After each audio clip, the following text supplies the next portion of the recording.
Yeah. Uh, yeah, I created a presentation using AI.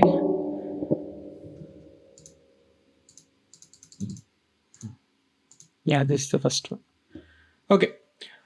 All right, everyone. Welcome. Good morning, good afternoon, and good evening based on your time zones. And welcome. Today, we are going to cover NLP. So we covered ML, supervised, unsupervised, regressions, timeline series, and we covered deep learning. And in the as part of deep learning only, we are learning this NLP. NLP is going to be the bridge that uh, converts from deep learning to actual AI. This acts as a bridge between both of them. Uh, so NLP stands for natural language processing. From the very beginning all the way to building a working project uh, inside Google Colab, we are going to see today. Uh, so whatever the 3 hours class we have for today, it's going to uh, it is going to go fast because everything we do today is hands-on. I'll not be just reading these slides and all. We are going to build a project together. We are going to see what is NLP. We will cover what NLP is and why it matters. Then we go into pre-processing, how we clean raw messy text. After that we learn how to turn text into numbers that a machine learning model can use. Then we go through two models quickly, and in the final hour we will build a full end-to-end project, a sentiment analysis classifier trained on real movie reviews. Usually I do with the Twitter sentiment analysis, but Twitter sentiment analysis I was doing for a lot of batches till now, and it is getting older these days. So I thought of changing it to movie reviews, real movie reviews. Um, and let me open Google Colab and give you a link now itself in the beginning.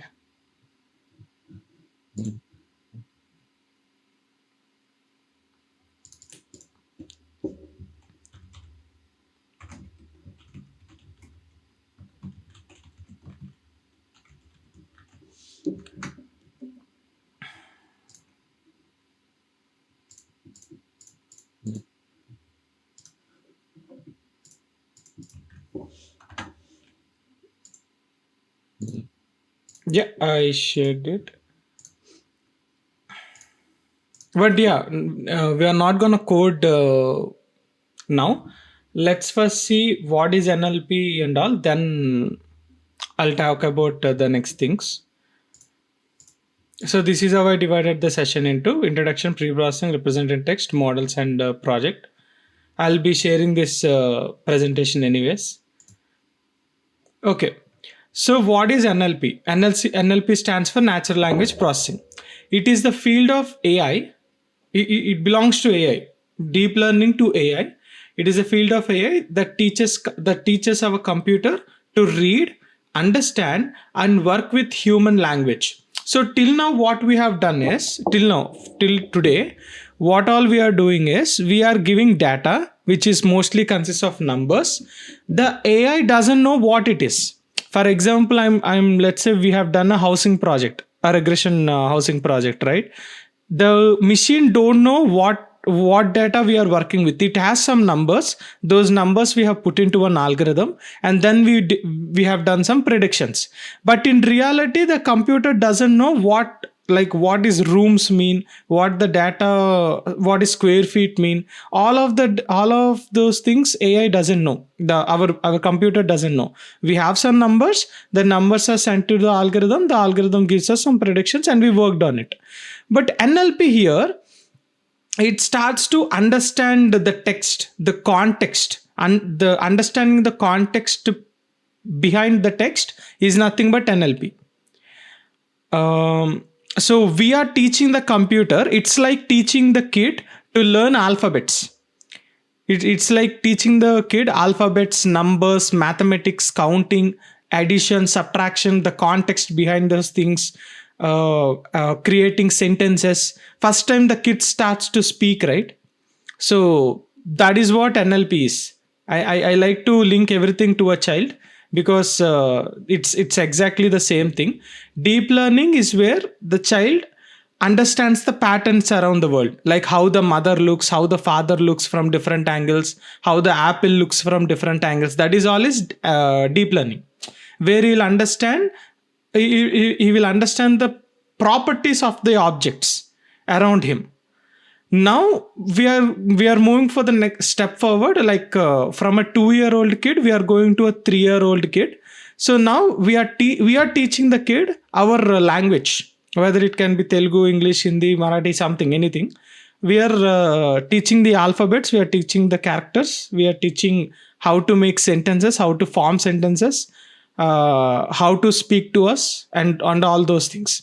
So teaching computer how to read, understand, and work with human language is NLP. All of this is handled by NLP. Think about everything you do with language every single day. You search something on Google, you go and search something on Google, you get an email flagged as spam before you even seen it. You use Google Translate, you talk to Siri, you talk to Alexa, uh, you get recommendations on Amazon. Every single one of those things has NLP running inside it. Even if you open ChatGPT now and if you type something, NLP is processed there. If you are using voice commands in ChatGPT or Gemini, you are using NLP over there. So everything that you're doing that involves something or the other kind of text or voice or something or sentences or speech form, it can be anything, then there is NLP. And NLP has two main directions. It has two main directions. One is, the first is understanding aspect. Oh, someone, just a second.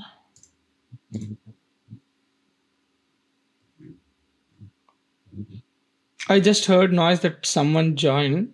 I think it's a false call. Yeah. No, it was me. I lost Wi-Fi and I just recharged again. Oh, okay. Again. Yeah. So where am I? Yeah. The NLP has two main directions to go with. One is understanding the language. Same. Again, take the kid example. You have a kid, okay, you have a kid in front of you. When you say, you talk to the kid, right? Whether you're hungry or whether you need something, you talk to the kid, right? Let's take a 3-year-old kid, the kid has to understand first what you're talking about. The kid has to process the kid, whatever the sentence that is coming out of your mouth, the kid has to understand it. Okay, my mother is asking if I am hungry, or my father is asking about something. The kid has to process that inside his brain. That is the first aspect of NLP. Understanding the language. It can be anything, whether it can be classification or question, whether you're asking questions or something. Taking text someone wrote and figuring out what it means. Is there, for example, in the project that we are going to do, is the review positive or negative? What topic is this article about? Who is mentioned in this document? All of these things comes under understanding the language. Now after the kid understands what you're talking about, he should respond back, he or she, the kid should respond back, whether yes mommy, I'm hungry, or something like that. So that generation, that sentence that is coming from the kid is generating the language. Example, chatbot summarization, having a produce its own text.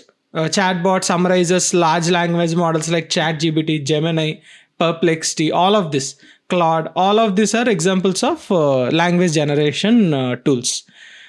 Again, it's very simple to understand. Some processing power that is able to understand what you're talking about and responding back to you is NLP. Very simple. Example is a kid, a 3-year-old kid. 2-year-old kid is best example for deep learning. 3-year-old kid, 3 to 4 year old kid is a good example of NLP. 5-year-old kid is a good example of AI.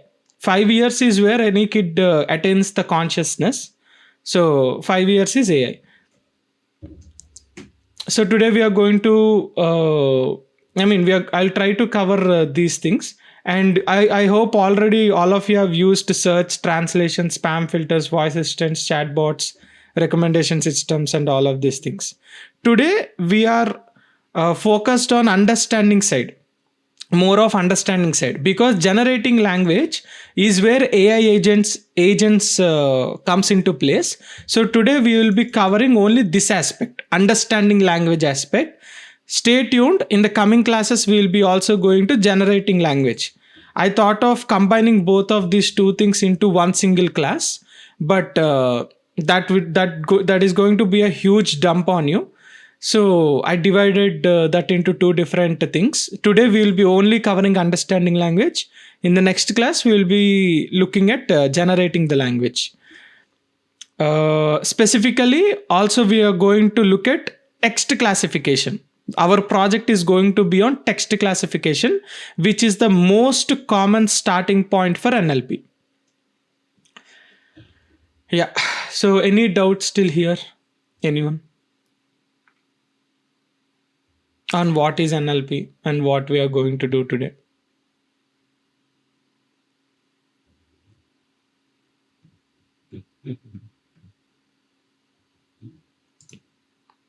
All good, right? Yeah, if any doubts, please let me know.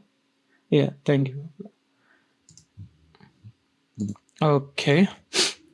So Monesh, everything that I've talked so far, that everything that I've taught you so far, like supervised learning, unsupervised learning, whether it can be deep learning like yesterday's class, every class we followed a pipeline. Everything had a structure. The same way NLP also has a pipeline, a specific pipeline where we need to follow to complete our project. Before we dive into code, I want to show you the bigger picture. Every NLP system, no matter how simple or how complex it is, it follows the same basic steps. And if you think all these 6 steps also applies to a kid again. I'm not sure how coincidental everything looks like, but all of these 6 things again can be applied to a kid who is learning language for the first time. So let's look at the pipeline. Step 1, raw text. This is your starting point. It could be a tweet, it could be a product review, an email, a legal document, anything. It can be anything. Any form of text written somewhere is raw text. Whether it has context or it doesn't have context, it doesn't matter here. That's the whole point of raw text. Context doesn't matter in raw text. For example, if you write A, B, B, B, A, it doesn't have any context in any of the language, but still it is a raw text. That's what I mean. Some collection of characters, whether it makes sense or it doesn't make sense, whether it has context or doesn't have context, we don't matter, but it is considered to be raw text. So the first starting point is the kid or your NLP should have some or the other starting point, and that starting point is raw text. Second, pre-process. Pre-processing is the step where you clean that raw text, remove the noise, standardize the words. Here is where we are going to spend a lot of time. Pre-processing is the step we are going to spend a lot of time on. Why? Because if you teach your kid A, B, A, it doesn't make any sense, right? At the end of the day, why are you teaching your kid A, B, A? What does that word mean? At the end, what is your kid learning about? So it doesn't make any sense in the second step. So then what you do, you put APPLE and you start teaching something that is more useful. You clean that raw text. Instead of that ABBA something raw something text and all, you change the text to something that makes more sense in your language. It can be any language, APPLE or BALL, BAT, something. So that is what pre-processing talks about. You clean the raw text, and here is where the text has to make sense. Here is where the text has to have context.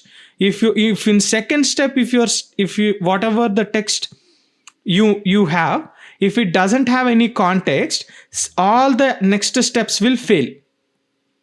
Step 3, step 4, step 5, step 6 will fail. No doubt in that.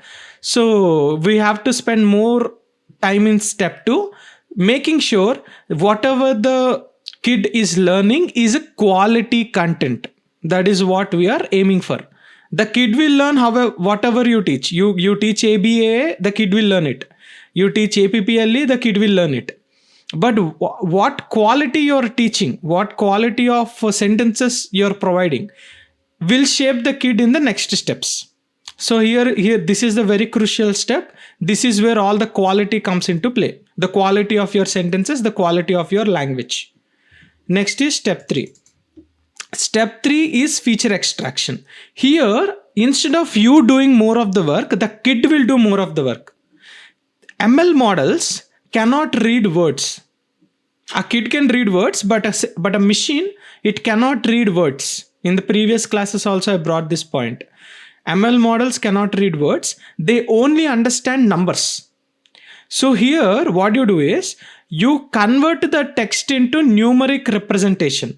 You convert text to numbers.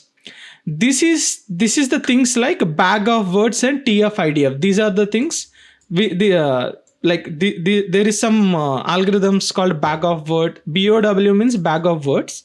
TF-IDF is one more algorithm. So we will be using these embeddings algorithms to convert our text into numeric representation, in which the kid or the machine can understand better. Best example I can give for features is there would be some words in Oxford Dictionary which even we don't know. Like there will be some words like abbreviation. Let's say some word like abbreviation. You go and do you teach complex words like abbreviation or something, some complex words to a 3-year kid? No, right? You try to decode what that word means, and you try to explain what that word means to a child. The same thing is happening in features. Whatever the kid can understand, we are converting complex things into kid understandable sentences. So we are converting text which is not understandable by a machine to numbers in features. 4. Again, 4 is the part where the kid is going to practice. The kid is going to understand. The kid is going to practice on the sentences. Here, the model, we train a machine learning model on our numeric features. And today in the project, we are going to use Naibice and Logistic Regression. These are the 2 models I have picked to train our classification. If you remember, in the classification we used Logistic Regression, and at that time I don't remember if I taught you Naibice, so I was bringing Naibice to this class as well. We will use Naibice and Logistic Regression for this model, and this is where the kid is going to practice a lot. Step 5. Evaluation is part. You already know what is evaluation. We measure how well our model is doing. Accuracy, precision, recall, and confusion matrix are going to be calculated in step 5, evaluation. This is where you will be testing the kid. Final, prediction.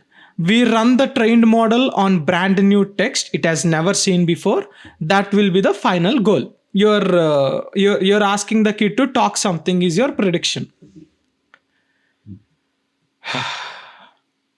So yeah, any doubts in this entire pipeline on how we are going to move forward?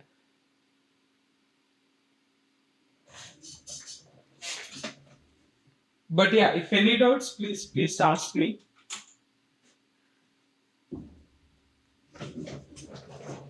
Okay.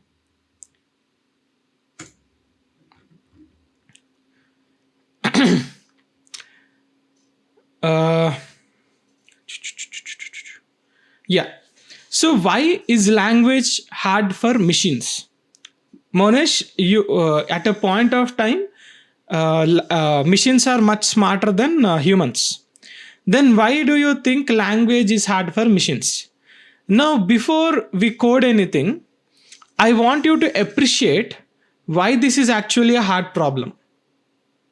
The first challenge in any language is ambiguity. Why? Because think for a second. Language is something it's invented by human. It's not a universal aspect. It's not there in the universe. It's not a physical thing. If you think about it, you'll come to understand how complex language is. It's not a physical thing. I just move my lips and I pass air out of my throat with my tongue. I twist the air. I make some weird sounds out of it, out of the air that is coming out of my mouth, and you were able to understand it.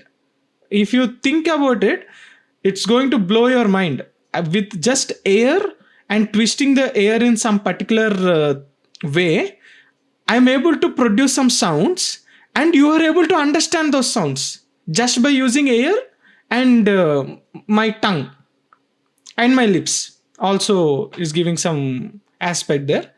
So by just doing by just manipulating air and the waves around me, I was able to produce a sound, and you were able to understand that sound.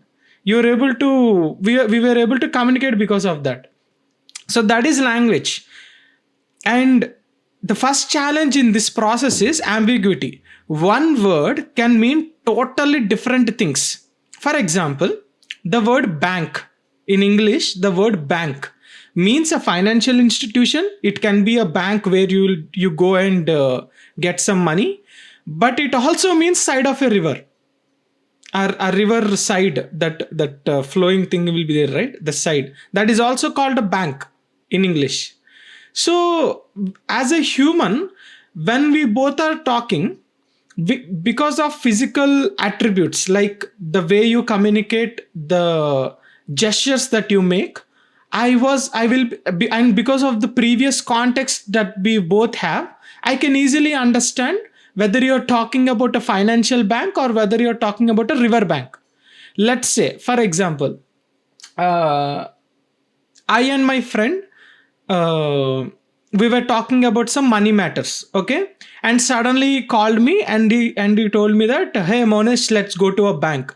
Then I can easily understand that he was talking about an actual bank, a bank where I go and get some money.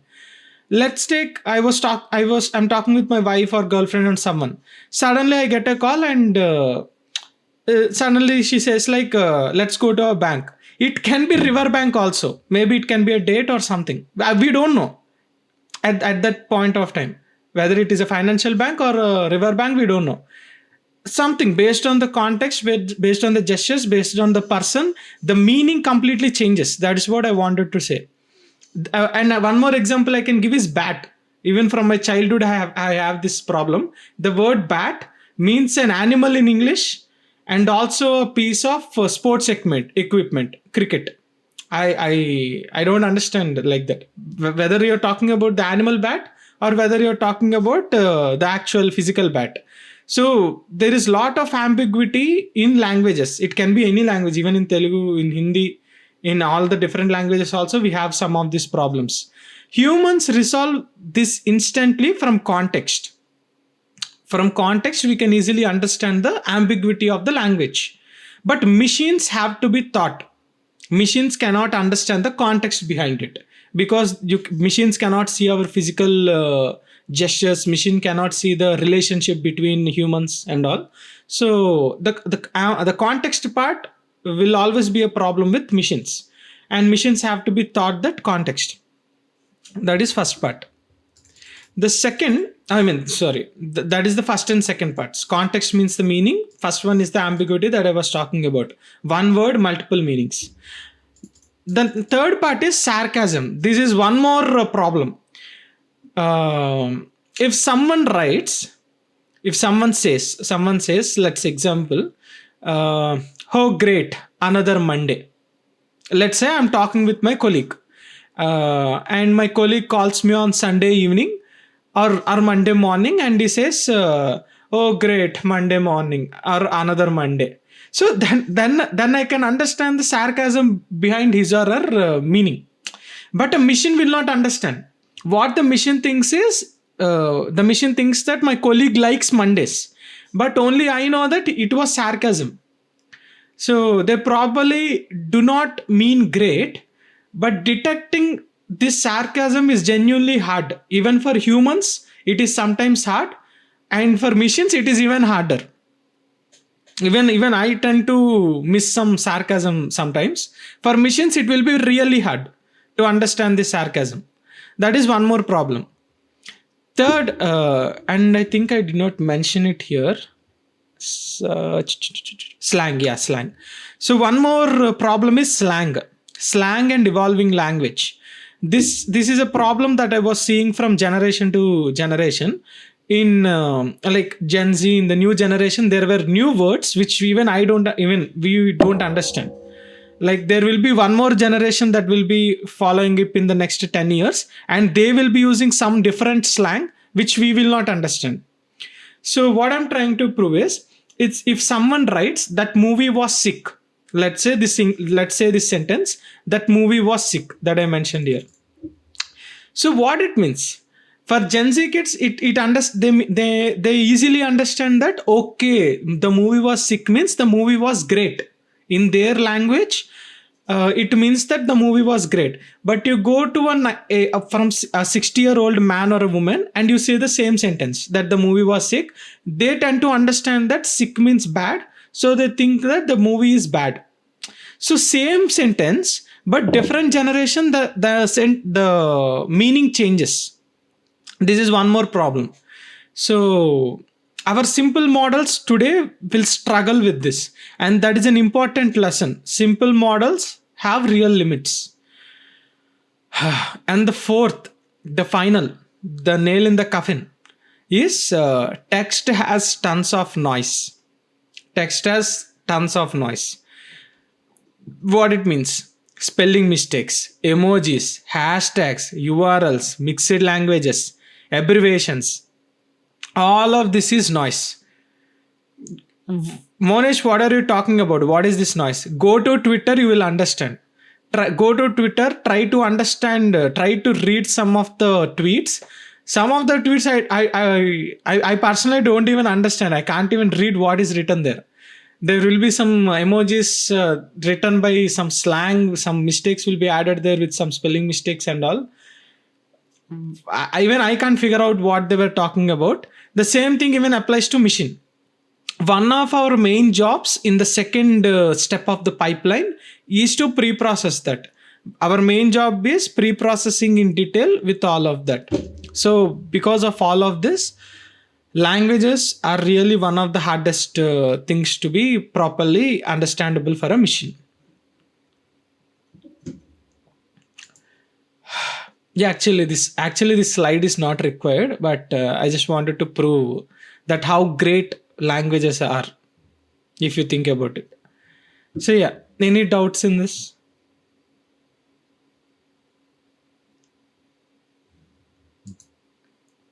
Okay, but yeah, if any doubts, please even put it in the comments.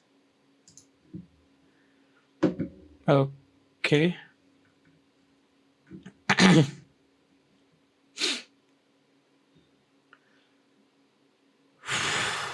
Okay, let's move to Google Colab then. While coding, I'll talk about all these steps.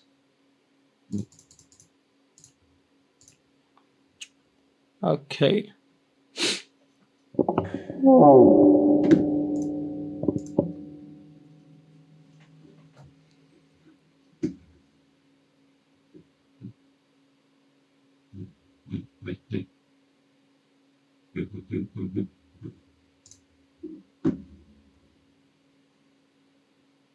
For today's project, I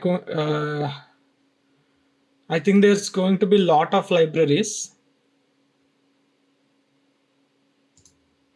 Let me generate the code for the libraries. Libraries are going to be huge uh, because we need NLTK.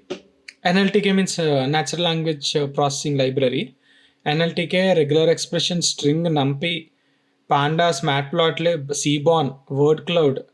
In NLTK, we need tokenized corpus, stem, sentiment vadder, feature extraction, model selection, naive Bayes, linear model, metrics, and there is one more. You need to download Punkt WordNet. So I'll ask AI to generate it because it's going to be a very big code.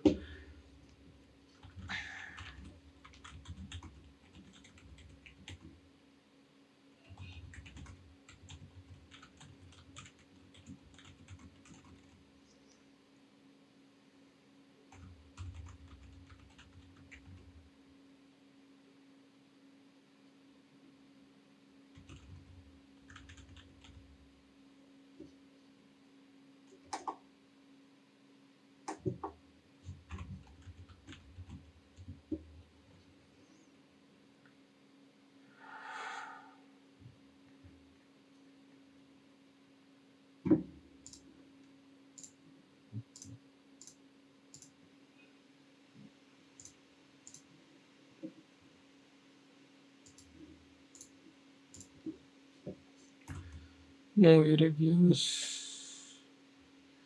and download out and WordNet.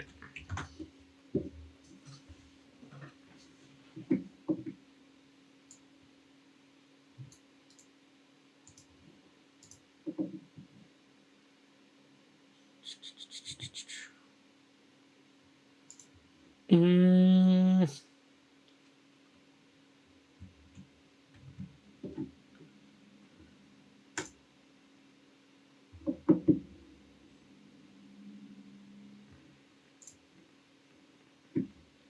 Oh yeah, I forgot to change the runtime. T4 GPU save and let it connect. It's connecting.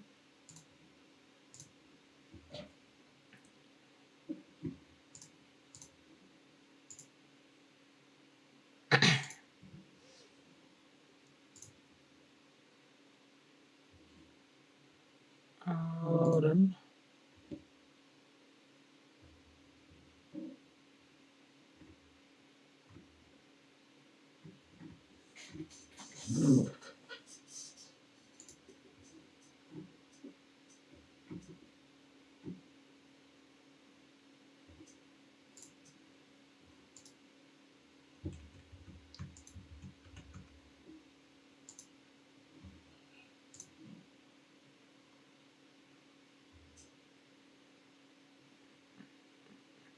Yep, I think all the necessary packages are loaded. So NLTK here means you know some of these libraries. NLTK is something new that you are going to see. sklearn you already know. You saw it before. Uh, Word cloud, I'll tell you. NLTK is something new. NLTK is the natural language toolkit. Natural language toolkit.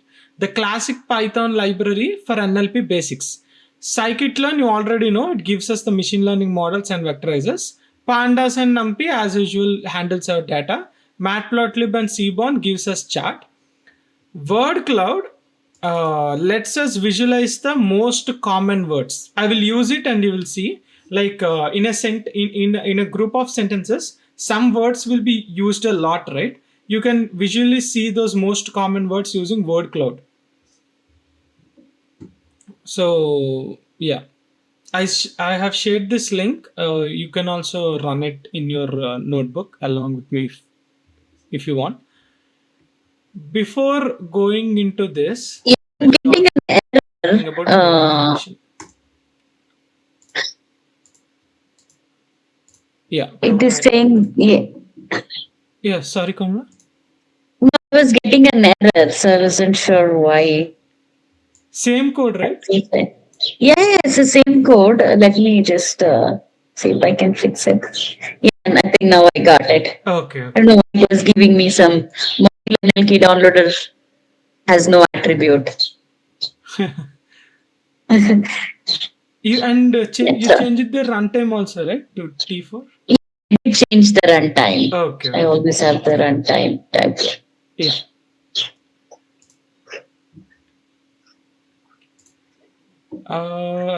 So before going to this slide, yeah, we will be doing some pre-processing work. And one more thing, I have already took our data set. This movie rules, movie reviews is there, right? Movie reviews is the data set that we are going to use. And here I have downloaded the complete complete data set of movie reviews. And yeah, so the pre-processing, we are going to do some pre-processing with the data set. So these are our main goals. I already looked at the data set before the class. So we are going to reduce noise so the text becomes more cleaner, normalize words so similar words look alike, and we also prepare the text for future extraction. These are all the steps we are going to perform. And before all of that, before actually me coding, you have to know what is tokenization. Tokenization, stop words, and normalization. The first pre-processing step is called tokenization. Tokenization just means splitting text into pieces. Those pieces are called tokens. If you remember, again, this aligns perfectly with the example of you teaching sentences to a kid. Whenever you teach something to a kid, you're not going to teach sentences. You first teach words. For example, let's say, I don't know if all of you remembered it or not, we used to have a double lined notebooks in the childhood, and there used to be simple sentences like it is raining outside, the sun is hot, or it is raining. Very simple sentences. So how the teacher used to teach us is, first we used to write the word the, and then we used to break it down. The sun is hot, so it is four words. The, we first used to learn the word the, then sun, then is, then hot. For example, it is raining outside, then we used to write it for 10 times, then raining for 10 times, then outside for 10 times. That is how we used to practice. So each sentence is split into words, and those words are first by hearted.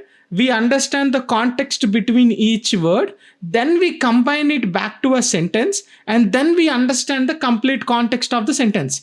Exact thing happens in pre-processing. Whatever I said now, exactly the same thing happens in the background. What is tokenization? It first splits the text into words. Those pieces, those individual words are called tokens. There are two levels.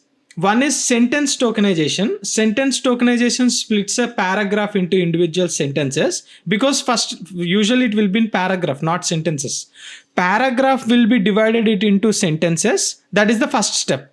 Second step is you dividing the sentences into words. Word tokenization splits a sentence into individual words and punctuation marks. That is your tokenization.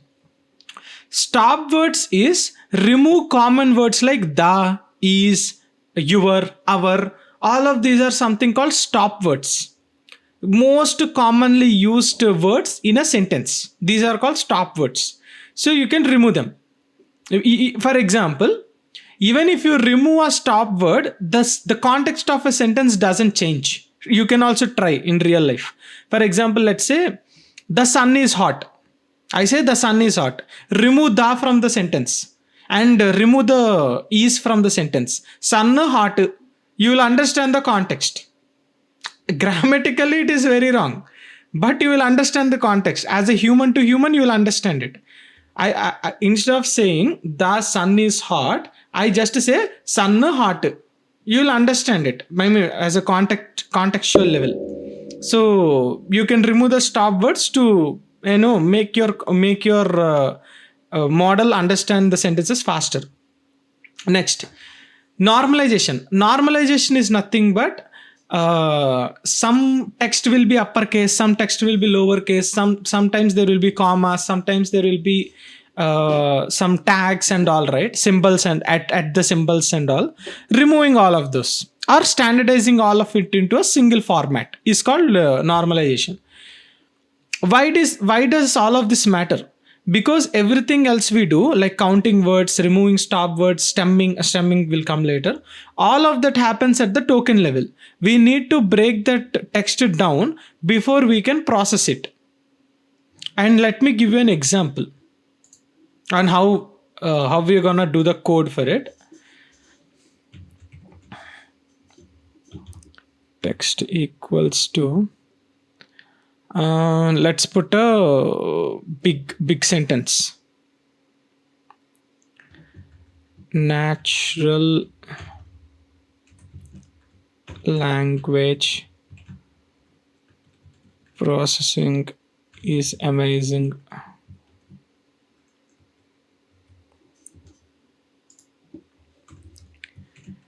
It helps computers understand humans. I need a symbol also. Let's dive in. and a full stop. This should work. So this is a sentence.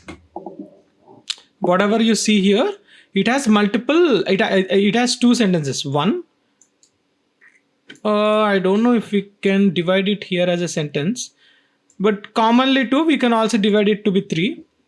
Sentences equal to sent tokenized text, words equal to word tokenized. So sent tokenize is a function. Here you can see sent tokenize will convert paragraph to sentences. Word tokenize will convert sentences to words. Print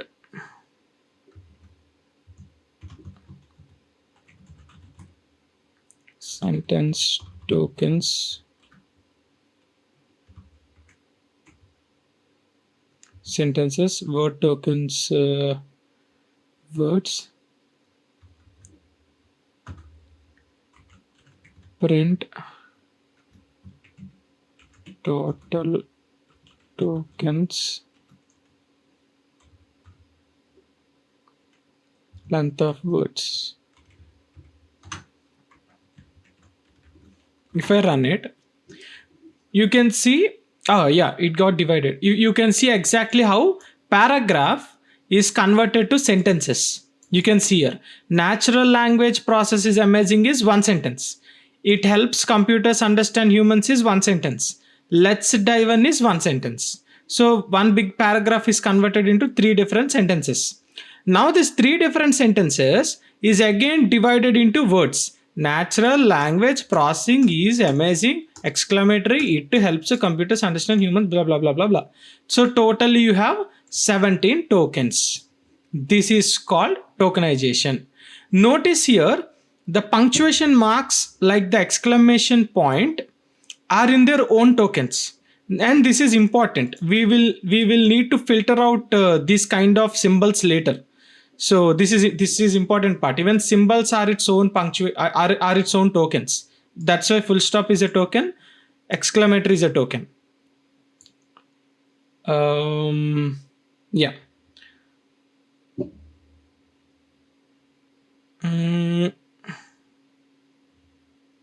Am I missing something? Yeah, that's it. So this is how sentence tokens work, and this is how word tokens work. Any doubts in this still here?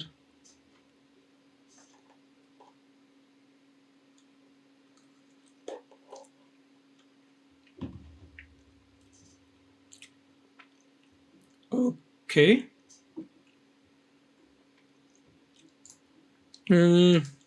Oh yeah, so I have only showed you tokenization. I did not show you stop words, right?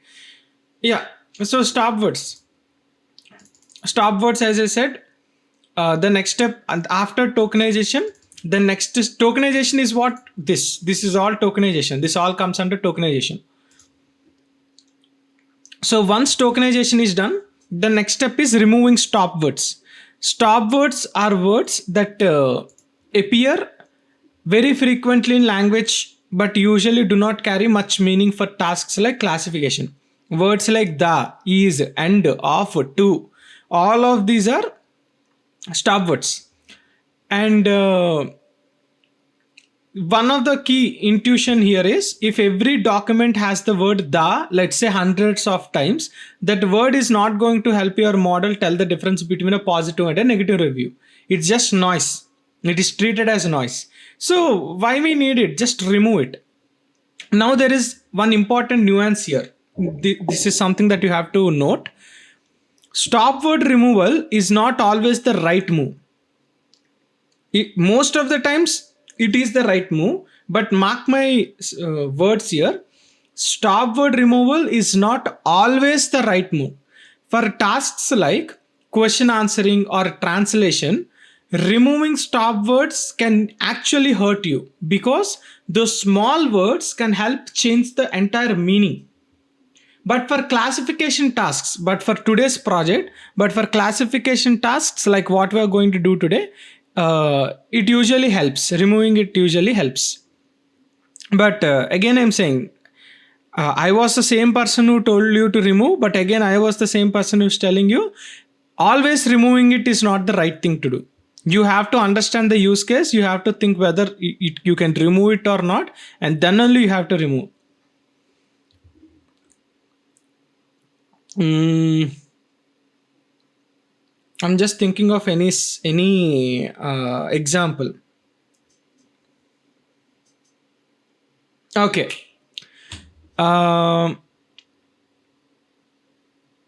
oh yeah, let's take these two sentences. Let's take I love you and I love you but. Okay. Or else you did great and you did great but. Add that word but at the end of the sentence. Suddenly the context changes. You did great is a statement saying that you have done, you have given your best, and that was the end. That's the end I wanted to say. You gave your best, okay, something like that.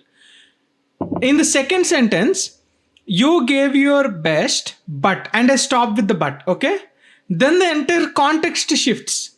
Here what is the context is, I wanted to congratulate on what you have done, but there is something that I also wanted to tell you that can correct you or something. So the context levels of both the things change because of that one word at the end called but, or because, something like that. So in all the use cases you cannot remove the stop words, but in our specific use case you can remove it. That's what I wanted to say. Mm, yeah, let me code and show you.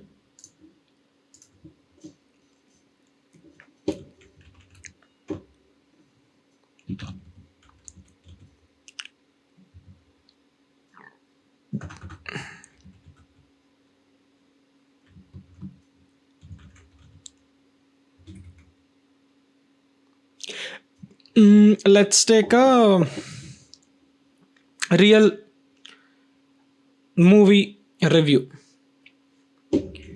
I really loved the movie. Let's put something like because. I think because is not a stop word, I guess. Yeah, because is not a stop word. I really loved the movie because it was absolutely amazing or wonderful, and exclamation not needed. Wonderful. Tokens, word tokenized text sample. Let's do filtered tokens were word for word in tokens if w word dot lower, not in stop words. And also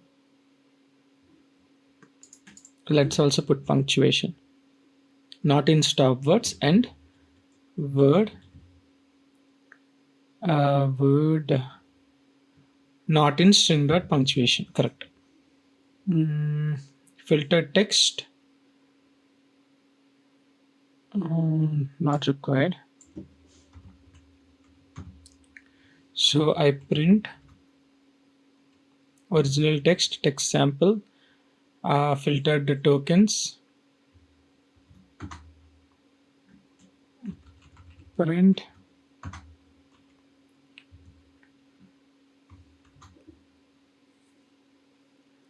uh, after removing stop words.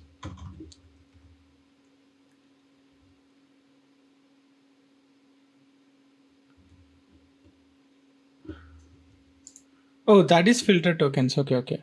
After removing only we get the filter tokens. Then I'll show you what are removed then.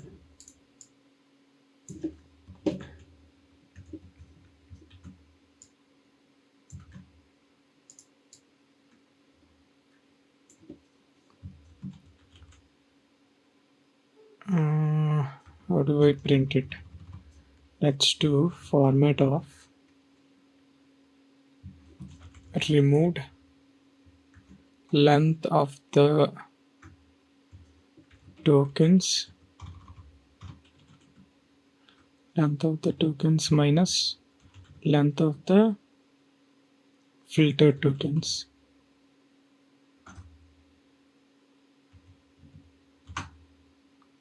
Filtered tokens, yeah. So yeah, you can see here. I really loved the movie because it was absolutely wonderful. We have changed it into tokens. I was removed. Really loved movie app because is removed. It was removed. Was removed. Absolutely wonderful. Really loved movie. See, this is what I'm talking about. Even if you remove the stop words, this is our sentence now. Really loved movie. Absolutely wonderful. See, the context still lives. If you tell the same thing to a human usually understands the context behind it. So that is what I'm talking about. Stop words. Stop words internally they have grammatical meanings, but contextual meanings they don't have. In our cases, even if we remove those stop words, still we will be able to get the context. Really loved movie, absolutely wonderful. That's all. We know that the movie is good. Is it something similar to the keywords or no? Stop words are different. Keywords mean? Uh, Keywords is like what are the key aspects to understand the whole sentence? Is it similar? These becomes keywords then. Okay, okay. Yeah, anything that gives context to a And sentence is keyword. did you explain when we kind of like use these stop words? I don't know if I missed that part. In normal English sentences, you mean? When, like why are we using it? Like why do we? Is it because for the model to understand? Oh, Are we feeding these why are we stop removing words? the stop words? Right. Why are you like? Just to reduce the computational power on the model. Okay. These are like unnecessary stuff because if you take a document, there will be thousands of das in it. If you remove those Okay. thousands of the model, I mean, it becomes much more easier for the model to process the entire remaining words. Just like it's just like filtering out unnecessary words so that Okay. the model spends more time on things which is more necessary. And I don't know why the collab is not loading. I'm trying to type and I'm having some errors. Your collab is not loading. Is it happening to everyone? Oh yeah, it says here saving failed since 3:40 p.m. Okay. Let me do a refresh.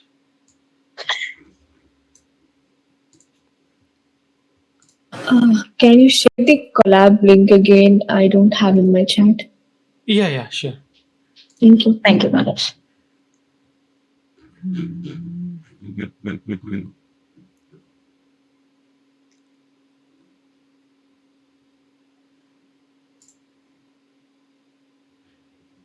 Okay, I saved it. Now you should see it. I'm also sending the link one more time. Yeah. If it's not loading, let me know. It should be saved. It says saved. All changes are saved. Yeah. Yes, I see it from my end. Okay. And screen is sharing. Yeah. Yeah. Thanks, Niveda, for confirming. And I'm missing something. Yeah. So yeah, that is the reason we remove stop words. If you put stop words also, it doesn't do anything. It only increases the computational power, the load that was on the model, and it takes more time for the model to train. If you remove the unnecessary things, the model it becomes much more easier for the model to train. That's the only reason we remove stop words. And after tokenization and stop words, then comes normalization. In normalization, the idea is that words like run, let's take few words: run, running, runs, and ran. Verbs of the same word: run, running, runs, ran, all refer to the same base concept. We want to map them to the same root so our model sees them as the same feature. Okay, Monish, what are you trying to do at the end? We are trying to make 1,000 words of document. We are filtering out it in such a way so that the 1,000 words will be compressed to 600 words of all important keywords. That is what pre-processing talks about. Compress how much you can without leaving out the context. The more, the better the compression, the better the training, the better the faster the training becomes, and even the quality also increases. So here what we are trying to do: run, same meaning; running, same meaning; runs, same meaning; ran, same meaning. All refer to same base concept. Something is moving in a faster pace. We want to map them to the same route to our model to see them as the same feature. So in this also, in normalization also, there are two approaches. One is stemming, which is fast and crude. It just chops off the ending of the word using rules. The result may not even be a real word anymore. Example is like studies becomes, oh yeah, this is the one I'm talking about. The normalization has two main functions that you can use. One is stem, one is lemma. One is stem, one is lemma. This can also be an interview question. What is the difference between stemming and lemma? Stemming and lemma both are used for NLP normalizations. Stem is fast, lemma is smart. Understand the difference there. Stem is faster, lemma is smarter. So if you take studies, if you use stem function, it is studies is converted to study, studi, study. Lemma converts studies to study, study. The word running in stem converts to run, lemma puts it as running itself. Better becomes better in stem, better in lemma as well. So what I'm trying to prove is stem is faster, but sometimes it makes words that are not meaningful. Studies become study, it looks ugly, but it works in a way. Lemmatization is smarter. It uses vocabulary to find the actual dictionary base form. Studies become study there. Better stays better because it's already the base form.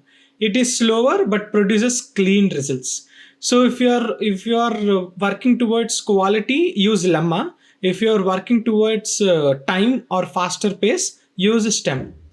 For our project today, I want more quality in the project because you are going to share it with the recruiters and in GitHubs and all. So I have picked lemma. We are going to use lemma today. And let me generate an AI code for showcasing this lemma thing.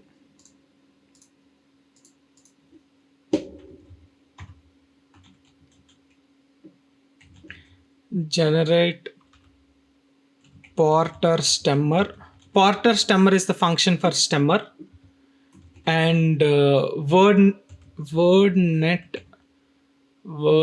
lemmatizer.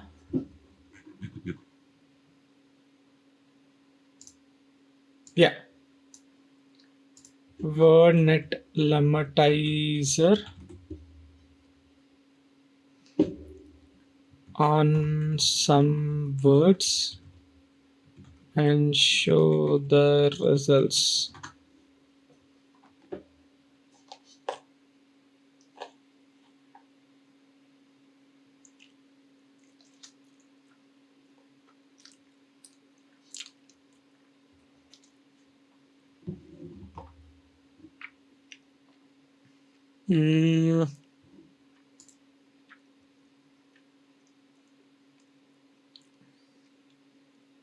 Yeah, you can see the examples here.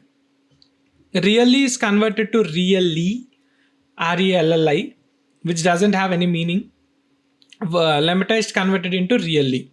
Loved will be love. Movie becomes MOVI. Here it is movie. Absolutely wonderful. So you'll get the context here. If you want faster, use stemmed. If you want more quality, use lemmatized.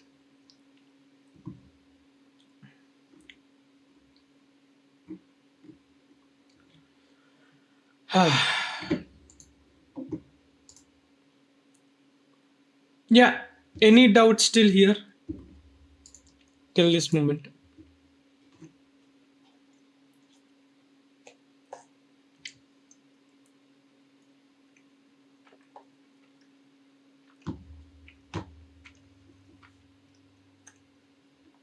Okay. But yeah, if any doubts, please let me know. Yeah, now whatever I've taught you till now, we are going to join and we are going to use it as a function. Till now, I've just shown you examples. This is not related to our project. All of these three things are not related to our project. So now let's create a function. Whatever I've taught you, whatever the methods that I've used on the top, along with some regular expressions. So I'm converting all the text to lower. I'm removing any URLs, that is HTTP links and all. I'm removing at mentions and hashtags. I'm removing all non-letter characters like symbols.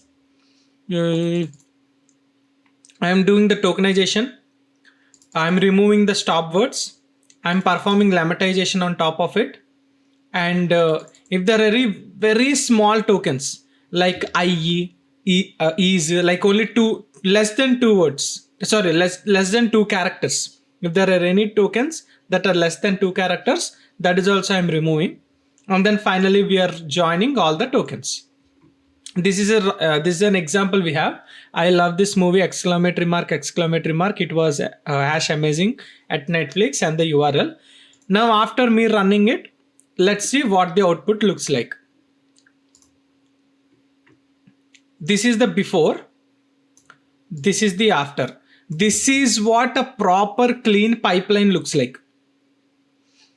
Your What is our use case? Remember, if you remember, our use case is we have to read the reviews and we have to identify whether it is a positive review or a negative review. Today's project is going to be on that. We are movie reviewers. Whatever the reviews that are coming in, we are going to segregate, we are going to classify into positive review and negative review. So now read this sentence. I love this movie, it was amazing, Netflix, http netflix.com. Okay, that entire sentence I just converted to love movie. Over, right? Both are giving same thing. Even the first line, this line is a positive review. This is also a positive review. There itself it is completed, right? So this is what I'm talking about. This is what pipeline. This is what the pre-processing pipeline looks like. If you see, uppercase letters are now lowercase. Love is uppercase. I changed it to lowercase. The URL is gone. Hashtag and mentions are gone. Emojis are gone. Punctuations are gone. What we are left with is the core meaningful words, as Komla also said, keywords. Love, movie, that's all. These two are enough. Love, movie is enough. These two are the keywords in the entire sentence. Here you can play with it. Instead of this line, you can add your own line and you can run it, and you can see how it works.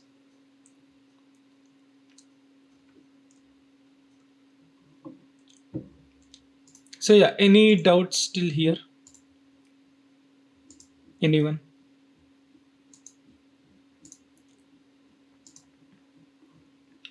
Komla, Nivida. Till here it's okay, right? Punish, Yeah. I am getting this error where I'm like, every time I have to use this NLTK downloader. I'm not, it's like whenever I'm running small, like just to understand the text or the sentence tokenization, every time it is like asking me to like do the import NLTK. Even I imported earlier also. I think this RAM is getting cleared every time. Maybe, I mean, Yeah. create a new notebook, change the runtime to T4 and I mean, just run the same code again. Okay, I'll do that then. Yeah. Yeah, because every time I'm running, I have to like, it's asking me to like import and try and like, add that NLTK every time. Okay. Okay, yeah, I'll try that, see Yeah, if that yeah. works. I Yeah. think it's a RAM issue. Yeah. Okay, so this is the pipeline. And I already told you like why we convert the text to numbers. Machine learning models works on vectors and matrices, that is numbers. They don't understand strings at all.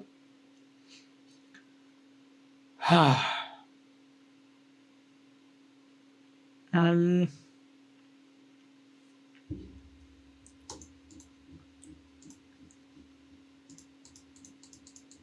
I don't think this class we will complete this.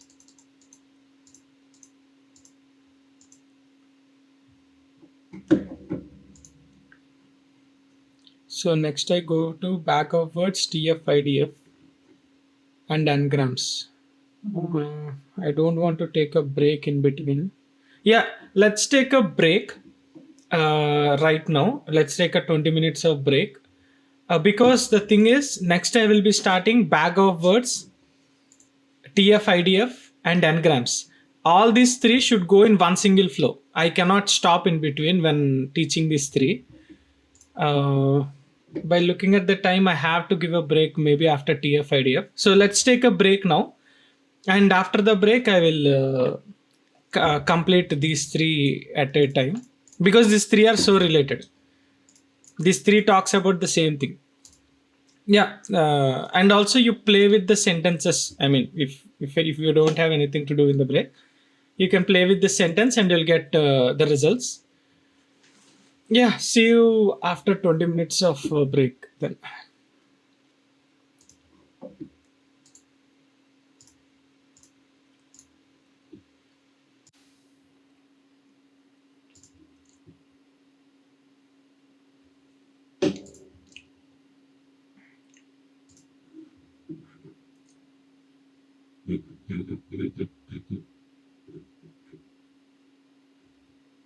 Welcome back. Check what. Yeah. So welcome back. Um, Now we are going to talk about something that completely changes how we think about text and feature extraction.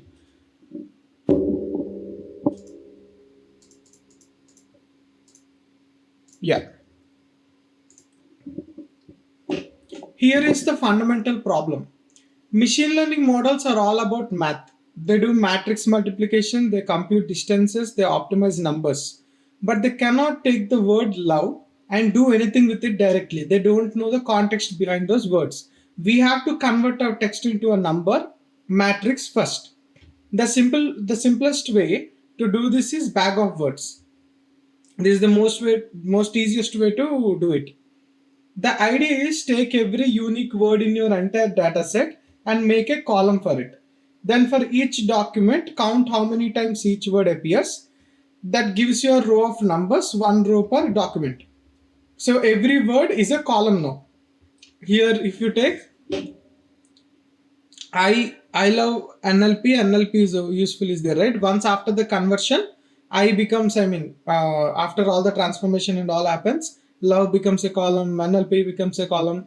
So every unique word in the entire data set becomes a column now.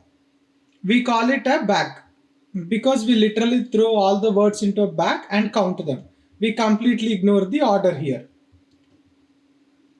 Let me show you how it looks like.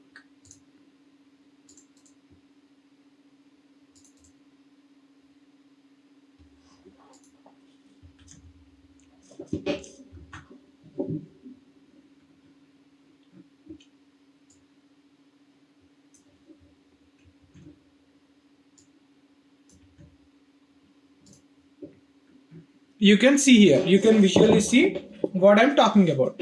So I love NLP and machine learning. NLP is amazing. Machine learning is fun. I had boring tasks. All this stuff is there, right? You can see amazing is a column. Analysis is a column. And is a column. Boring, classification, cool, fun, hate, ease, learning, love, machine, NLP, task test. Everything it becomes a column now.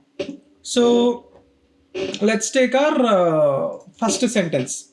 I love NLP and machine learning. So for the first sentence, 0, 0, 1. 1 means and is present. Okay. Where is another one here? Learning is present. Love is present. Machine is present. NLP is present. See, whichever word that matches in the first sentence, we assign 1 to it. So that is how bag of words work. Look at this table. Every column is a unique word from our 5 sentences. Every row is one of our sentences. Each number is the count of that word in that particular sentence. If you notice, most of the values are 0. That is called a sparse matrix. This is called a sparse matrix. In a real data set with thousands of documents and tens of thousands of unique words, most cells will be 0. And this is actually fine. In because scikit-learn handles sparse matrices very efficiently. This will be so efficient in training.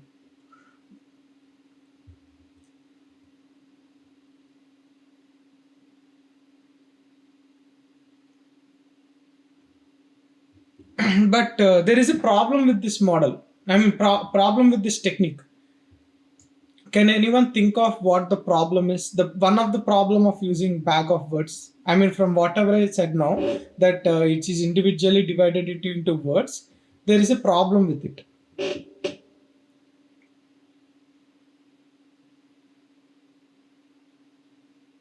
Can anyone try on what the problem is? Okay, let me help you out. Let's take a sentence, a small, very small sentence called not good. The movie is not good. Okay. So in the bag of words technique, what happens is not and good are divided. When the not and good are divided, not is a negative term, good is a positive term. So here the context gets breaked there, because not is a negative and good is a positive. When you separate those two words into two separate tokens and count them, it becomes a problem with these kind of positive negative things, not good. So that is one of problem for the one of the limitation of bag of words. So then what, Monish, if you're saying not good is some of the limitation of bag of words, then what you should do? You should go to TF-IDF. Let's improve on our bag of words. Then we get TF-IDF. The full form of TF-IDF is term frequency inverse document frequency. TF stands for term frequency. IDF stands for inverse document frequency. TF-IDF. So this is what we will actually use in our project. In today's project, we are going to use TF-IDF. So here is the problem. BOW has, if a word appears a lot in all documents, it's probably not that useful for telling documents apart. The word movie might appear in a single movie review for positive and for positive and negative. That word is not giving your model any useful information. So TF-IDF solves it. It takes the raw count, that is the TF part, that is the term frequency, and multiplies it by a penalty for words that appear across too many documents. So if any word is used across the platform for too many times, it gets penalized. That is the IDF part. I mean the penalty of words across too many documents, that is the IDF part, inverse document frequency. Words that are common everywhere get a low score. Words that are unique to certain documents get a higher score. This is the same reason in SEO, in search engine optimization, or in any websites or in YouTube channels, if you go and look, sometimes the creators use some special words in their title and descriptions just to make their videos unique, so that they get more reach and all. If the title and the descriptions are more generalized, then the getting views and it getting popular becomes rare. So that is your TF-IDF. The more the frequent a word is, it gets penalized more. It gets lower score. Unique words get higher score. In practice, TF-IDF almost always outperforms bag of words on text classification tasks. Always. So let me show you how TF-IDF looks like.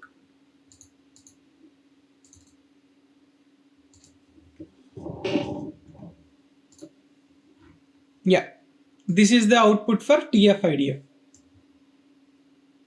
This is the output for bag of words. So if you compare these numbers to BOW matrix, instead of whole number counts, now you have decimal values between zeros and one. Words that are most distinct gets higher scores, which are nearer to one. Common words get lower scores.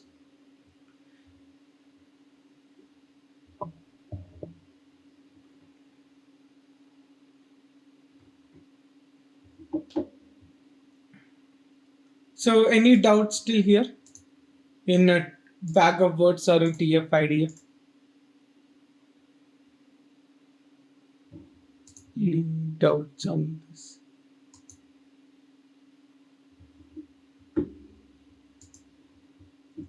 Okay. So next is n-grams. N-grams is quick but important addition. So we said BOW loses word order, right? N-grams partially fixes this by treating pair of triples of consecutive words as a single feature. Again, this is something that I want you to learn, but we are not going to use n-grams anywhere. N-grams has some types: unigram, bigram, and trigram. A unigram is a single word. Anything that has a single word context is unigram. Anything that has two word context is called bigram. Anything that has three words context is called trigram. So good has one context, not good is another context, not very good is one more context. So unigram, bigram, and trigram. A trigram is three words. For example, in sentiment analysis, bigrams are especially useful because negation phrases like not bad, not good completely changes the meaning. Let me show you an example of, but we are not going to use n-grams.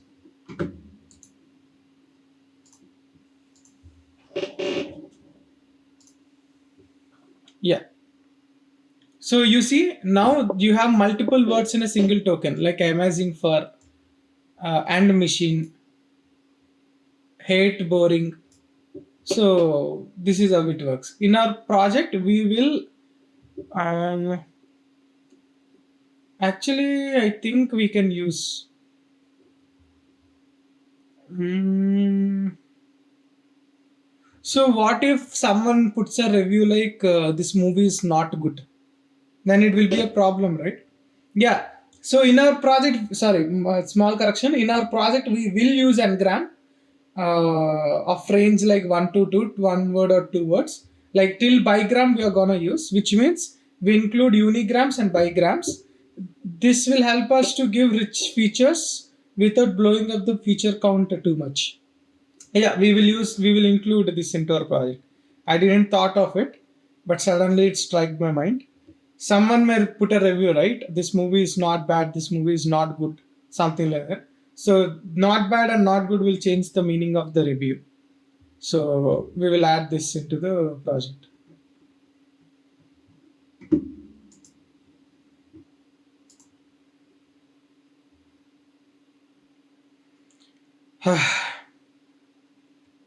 Now, so yeah, any doubts still here till this moment? And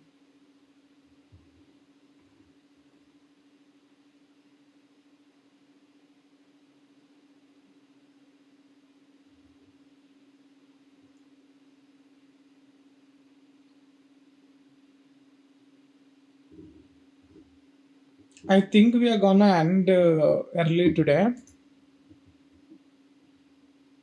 Let's complete classifiers for NLP, how we judge the model, and then let's stop. Because anyways, the project I cannot complete in one single go. In this 1 hour, I cannot do that.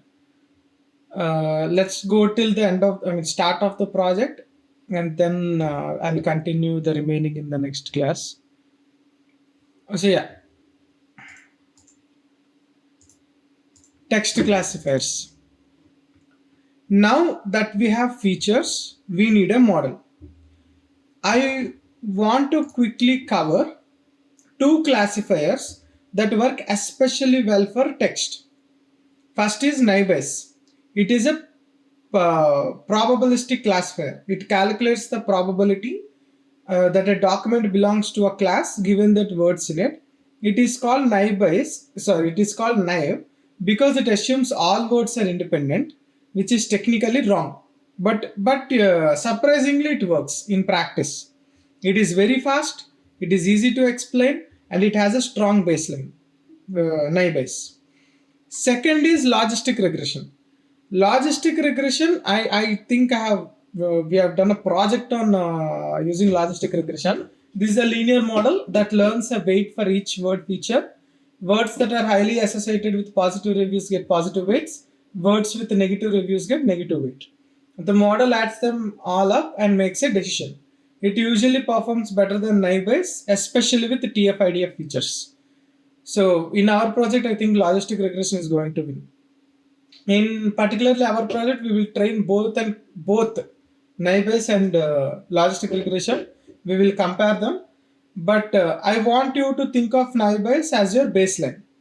Baseline will be naive only, but I think logistic regression is going to win, as logistic regression is going to act as our improved model.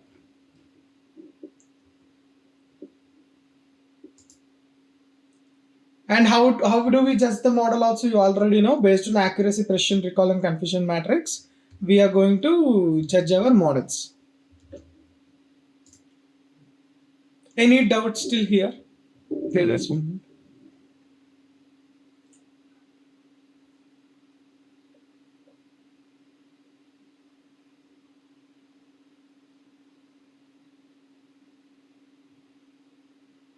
Okay. Yeah. So let me give you a project introduction on what the project is going to be and what we are going to do in the project. And I think I will stop there. And in the next class, I will cover up the entire project from start to finish. The entire class is going to be the project. Uh, yeah. So the project, we are going to build a big sentiment analysis classifier for movie reviews. Given a movie review written in plain English, our model will predict whether it is positive review or negative review. This is one of the most common NLP use cases in the real world. Companies also use it to analyze customer feedback, monitor social media, and triage support tickets automatically. So we are going to use the NLTK movie review dataset that we are already using here, that we downloaded, right? We are going to use that. It contains 1000 positive and 1000 negative real movie reviews. I already saw the dataset before. 1000 positives, 1000 negatives is going to be in it. It is perfectly balanced, cleaned, and already labeled for us. It is already built into NLTK, so there is no downloading required. We will just call it by the library. Uh, the steps that we are going to use in the project are: we are going to load the reviews first. We are going to explore the complete data. We will clean the text. After cleaning, we will vectorize them using the tokenization, and then we will train it. And after training it, we will evaluate the models that we have used. We will be using naive and logistic regression. We will evaluate it. Whichever the model is better, we will make the predictions on top of it.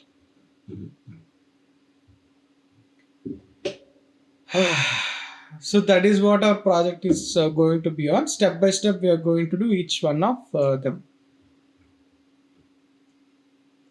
So now you decide. I mean, we have 1 hour still. Should we stop here and do you want to play with this code and understand it better before we start the project? But I think I feel like, yeah, sorry, Manish. I feel like because I'm still trying to grasp the concepts that you just taught us for the basics, I feel like want to kind of like go through it before we start the project. I would vote for that. yeah, then yeah, we will continue the project. We'll start the project in next class then. Okay, yeah. Any doubts? Because it's Yeah. because it's like new concept. Like for me, I think a little bit harder to understand these. So probably will work on it. Yeah. Uh, So yeah, any doubts till here? Anyone for till here? Yeah, till what would be class. the best source to like kind of like understand these? Like, is there any link that you would recommend us? For playing around with NLPs, right? Right, right. Yeah, I have a few Kamla. I'll send it in our group. I have Okay, some thank you. playgrounds websites. Okay, yeah, thank you much. Yeah.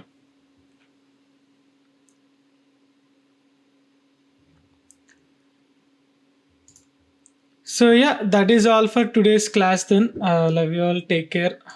I'll see you all in the next class. I'll share the resources. Yeah, Yeah. thank you, Manish. Have a good day. Yeah. Bye. Bye. Bye.